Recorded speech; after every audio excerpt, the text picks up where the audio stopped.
பாரதியை நான் ஞான தந்தை என்று கருதுகிறவன். அவன் யாம் அறிந்த மொழிகளிலே தமிழ் மொழி போல் இனிதாவது எங்கும் காணோம் என்று சொன்னவன். எந்த தமிழ் மொழி? வங்கலிடை பிறந்து உயர்ந்தவர் தொழ விளங்கி வீங்குல நீர் ஞாலத்து இருள் அகற்றும் ஆங்குவோர் மின்னேர் தனியாழி வெங்கதொன்று ஏனையது தன்னேரில்லாத தமிழ் என்று சங்ககால புலவன் பாடிய தமிழை,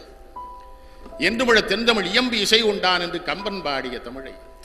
நாளும் இன்னிசையால் தமிழ் பரப்பும் ஞானசம்பந்தன் என்று ஞானசம்பந்தன் பாடிய தமிழை, கன்னடமும் கலிதெலுங்கும் கவின் மலையாளமும் துழுவும் உன்னுதர துதி தெழுந்து ஒன்று பல வாயிடினும் ஆரியம் போல் உலக வழக்கழிந்து ஒழிந்து சிதையாவும் சீரிழமை திறம்பி என்று செயல் மறந்து வாழ்த்துதுமே என்று மனோன்மணியம் ஆசிரியர் சுந்தரம் பிள்ளை பாடிய தமிழை, தமிழங்கள் இளமைக்கு பால் இன்ப தமிழங்கள் புலவருக்கு புகழ்மிக்க வேல் என்று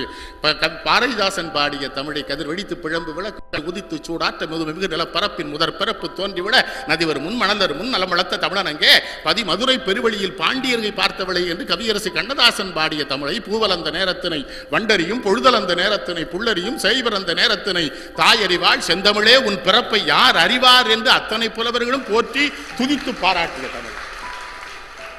யாம் அறிந்த மொழிகளிலே தமிழ் மொழி போல் இனிதாவது எங்கும் காணோம் என்று